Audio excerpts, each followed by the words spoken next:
सो खुदा तो करे, रब कबूले तो बंदो दुआ तो करे। ओ जे की कुछ तो करे सो खुदा तो करे, रब कबूले तो बंदो दुआ तो करे।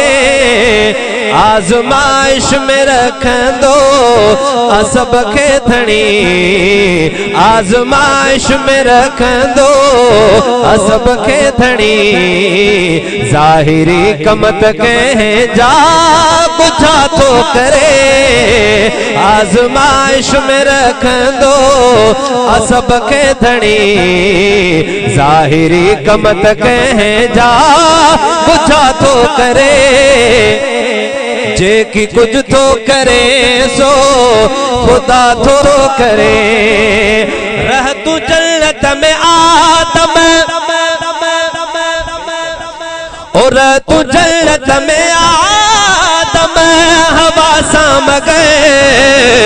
ओ कणक खाण खपासी और सर बसे, उनके शैतान लेकिन भुलाए वे दो, उनके शैतान लेकिन भुलाए वे दो। डाडो आदम को भूल पे मला तो करे, जे की कुछ तो करे सो खुदा तो करे। रब कबूले तो बंदो दुआ तो करे, रब कबूले तो बंदो दुआ तो करे। डाडे आदम के जन्नत का बाहर कढे, तवज्जो आए। ओ डाडे आदम के जन्नत का बाहर कढे, ओ डाडे आदम के जन्नत का बाहर कढे। ओ थारा डाडी हवा था तो उनके कहीं, ओ पंहिंजी मर्जी जो मालिक अल्लाह पाक। गाल जे का घुरे थो उहा तो करे, पंहिंजी मर्जी जो मालिक अल्लाह पाक। गाल जे का घुरे थो उहा तो करे, जे की कुछ तो करे सो खुदा तो करे।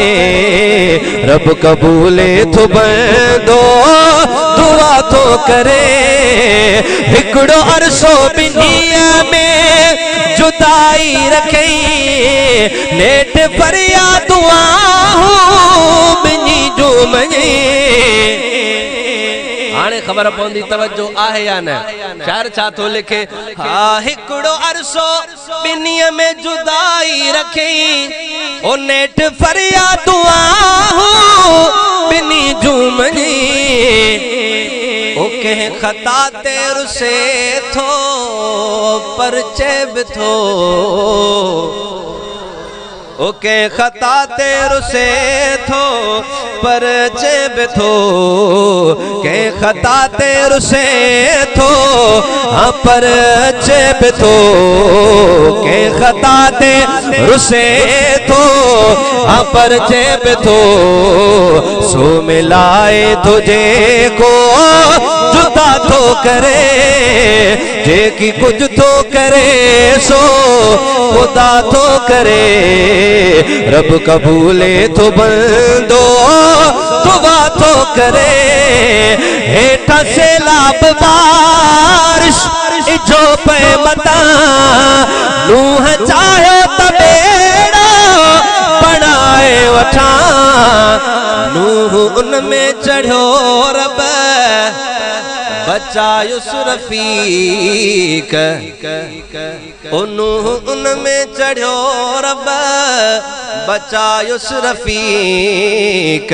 नूह जे पुट खे पर रब फना थो करे, जे की कुछ थो करे सो खुदा थो करे। रब कबूले थो बंदो दुआ तो करे।